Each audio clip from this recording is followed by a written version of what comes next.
L'Union européenne, c'est une quarantaine de bâtiments somptueux, dessinés par des architectes de renom.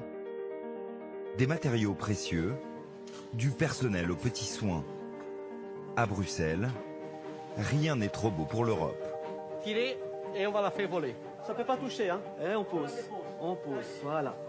Salaire, indemnité, élus et fonctionnaires bénéficient d'avantages confortables. Aujourd'hui, on finit grosso modo autour de 9 000 € net. La France compte 74 députés européens. Le sont-ils tous, par conviction? La présence au Parlement européen sert de lot de consolation pour un certain nombre d'hommes ou de femmes politiques français qui ne rêvent que de revenir dans la politique nationale. C'est ce qui s'est passé chez les Républicains en 2014. C'est ce qui s'est passé dans tous les partis politiques français en 2014 et dans tous les partis successifs auxquels j'ai successivement appartenu. Parmi les 74 députés français, beaucoup d'ex-stars de la politique qui se retrouvent aujourd'hui dans l'ombre. À droite, Michel Alliot-Marie, Nadine Morano ou Rachida Dati. À gauche, Vincent Peillon ou José Bové. À l'extrême droite, Bruno Gollnisch ou Jean-Marie Le Pen. La plupart ont été élus en 2014, après avoir été battus aux législatives de 2012. Un député, il a deux enveloppes. Il a sa rémunération personnelle. Qu'est-ce que ça gagne? Ça gagne 6 400 et quelques, ça bouge. Au début, c'était 6 200 net, donc net. Ça, c'est ce qu'on touche tous les mois en tant que député. Et on a une enveloppe de frais généraux. Et 4 000 € par mois. Pas le même titre. Mais ici, les députés peuvent presque doubler leur salaire. Pour avoir droit à ce gros bonus, il faut satisfaire un rituel quotidien. À partir de là. Qu'est-ce qui se passe à partir de là? Là, ça c'est réservé au, voilà, c'est marqué là. For members only. Voilà. Ça c'est réservé aux députés. C'est là où on signe le registre de présence. Seul le député peut le faire, c'est-à-dire qu'on n'a pas le droit d'envoyer un assistant ou autre. Ça conditionne quoi cette signature?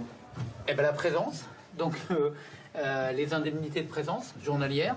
Qui sont de 302 € tout compris, donc ça inclut dîner, déjeuner, nuit, etc. Comme on peut le voir sur ce document, pour une semaine de travail, cette indemnité rapporte plus de 1 500 € à un député. 16 740 € net par mois. En plus, ils ont droit à un aller-retour par semaine vers leur pays d'origine, en train ou en avion, et en première classe.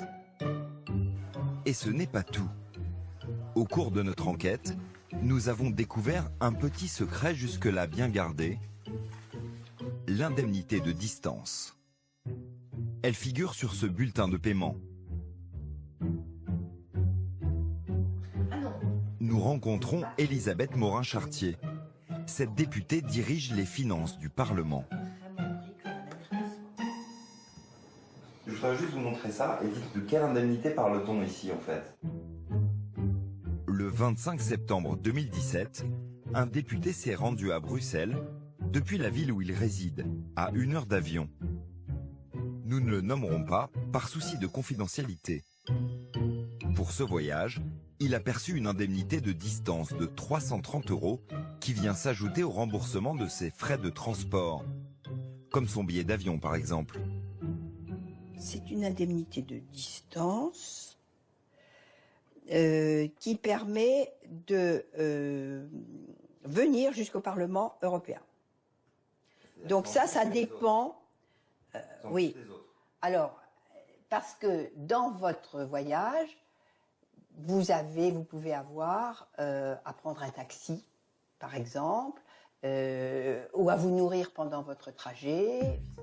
Qu'il ait dépensé de l'argent ou pas durant son trajet, le député perçoit ces 330 € d'indemnité sans avoir à produire le moindre justificatif.